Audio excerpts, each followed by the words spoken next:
So good morning. This is Justinel Neralao, and today we will apply what we learned from the motivational theories and apply them in a classroom setting. So for the basis of motivation, student psychosocial needs. So in this subunit of this chapter, we will discuss about what the students need and what the teachers have to do to make the students more motivated or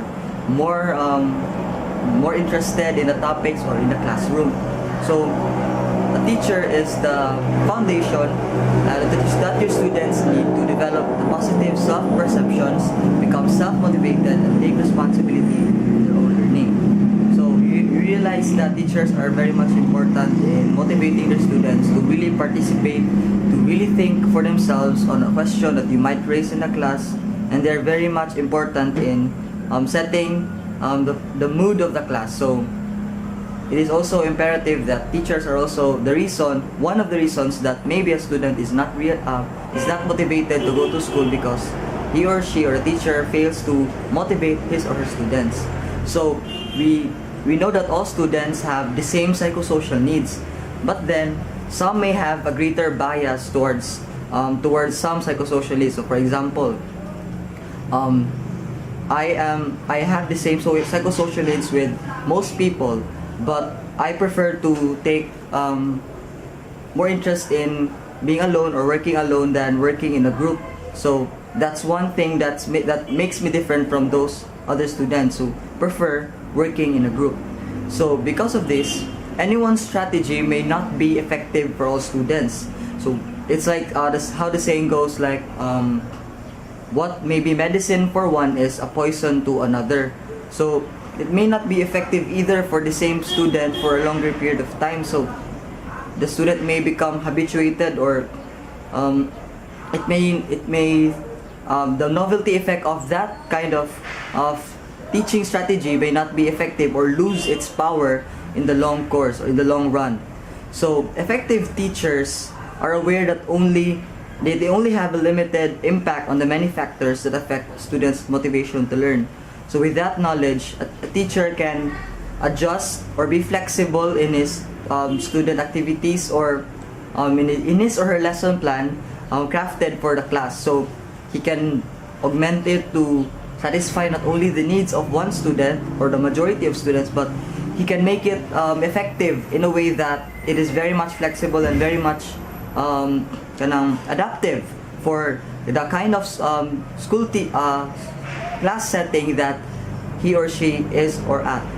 So students' natural tendency to learn and grow. So according to Piaget, children have the natural need to understand and find cognitive equilibrium. So Piaget is one of those cognitive psychologists who discuss on the ideas of learning. So Maslow also said that knowing ourselves and understanding the world around us is the first growth need in his motivation novel. So Maslow is a humanist psychologist. So another straightforward reason is researchers believe that our natural tendency to learn is due to our curiosity. So it is really quite straightforward and easy to understand. Others still argue that it's our need to maintain that level of arousal by engaging in exploratory behaviors aimed at resolving the cognitive conflict by learning more about personally interesting topics. So it is really quite a long explanation. So the point is, we need that level of arousal or that interest that keeps us going or keeps us ticking like a clock. So this tendency is shown by students in the classroom through asking questions, looking up topics in books, and thinking. So we can really say that without teachers, students are still motivated to learn because it is a natural tendency for us to seek new knowledge or be aroused by new information that keeps us thinking about things around us. So we can still argue that it's still a factor that a student maybe he or she may be the reason why he or she is not motivated to go to school. So teacher characteristics: enthusiasm and value for learning and teaching. So the first teacher characteristic that we will discuss here is enthusiasm. So These characteristics support students' intrinsic motivation and excitement in teaching about learning. So, Perry and colleagues found that enthusiastic teachers promoted students' sense of control, self-efficacy, and achievement more than did non-enthusiastic ones.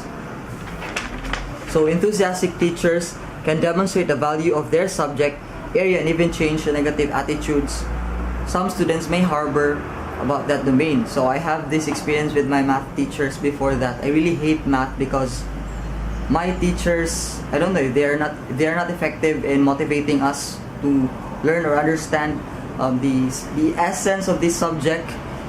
But I had this teacher in this third year high school that he taught us about geometry, and he really changed my view on mathematics, and I really saw how it's important, how my previous teachers made this subject complicated and hateable, if such a word exists. But I learned to appreciate the subject because of the teacher, how he motivated us and how he is very much effective in stimulating our minds to think. And I really he's one of my favorite teachers. So here are some characteristics of teachers who are dedicated to learning. So first, they learn and grow as they expect their students to learn and grow. So students are not only the ones who learn from the teachers, and because of that, they're not the only ones developing or growing. The teachers also learn from their students, and in the long run, they also grow at the same time with their students.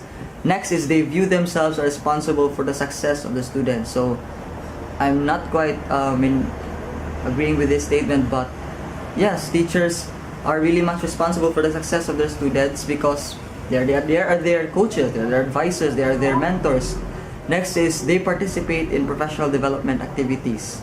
So they really are not just involved in student activities that they need to attend to, but they also engage in professional development activities, such as training their students in not only in the academic setting, but also in civic activities like tree planting and coastal cleanups.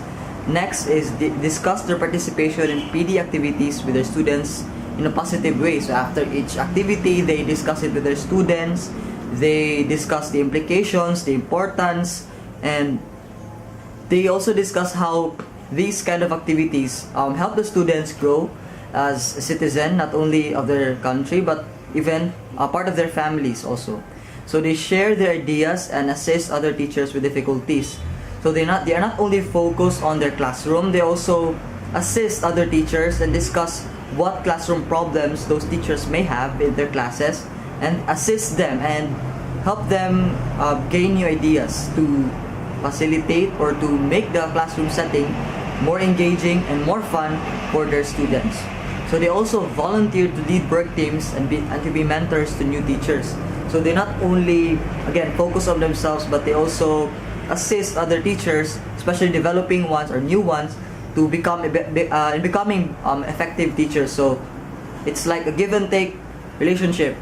You learn from your old mentors and you pass that new knowledge you have or you gained to new generation of teachers. So it's like a cycle of life. So you give and take. Next is take risks to improve education for all students. So what's life without taking risk, right? So it's important really to take risk once in a while to create a new environment, or to create a better classroom setting for your students. So taking risks perhaps may include taking field trips. Of course, there's the security issues, but you know that it's not the experience your students gain from that field trip experience will not be it will not be forgotten by them. It will really be remembered and treasured for the rest of their lives.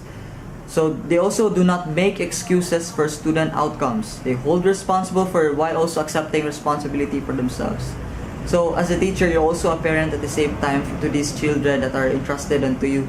So you take responsibility for whatever may happen to them, be it outside the class or inside the class.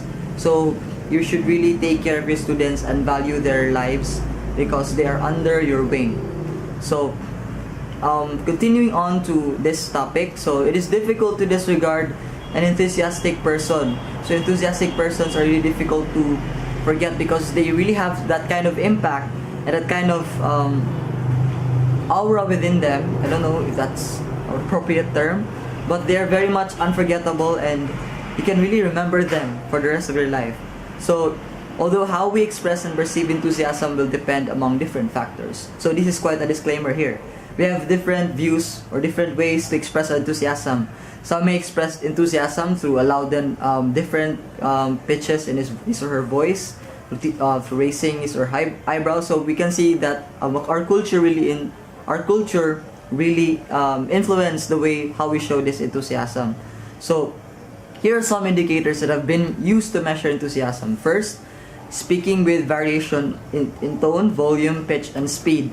So next is making use of a variety of emotional facial expressions. Next is gesturing with arms and hands. Next is displaying high energy and vitality. Next is moving around to illustrate points and interact with students. So that's all for this chapter. The next is we discuss about teacher strategies to elicit students' interest and curiosity. So as a teacher, you should really motivate your students or call their attention for them to be able to realize that they're slacking off, perhaps just to elicit a response from them and motivate them really to continue on learning despite how boring or how boredom strikes sometimes in the classroom setting. So according to interest theories of motivation, the key to eliciting students' natural tendency to learn is to find topics or activities that are aligned with their personal interests.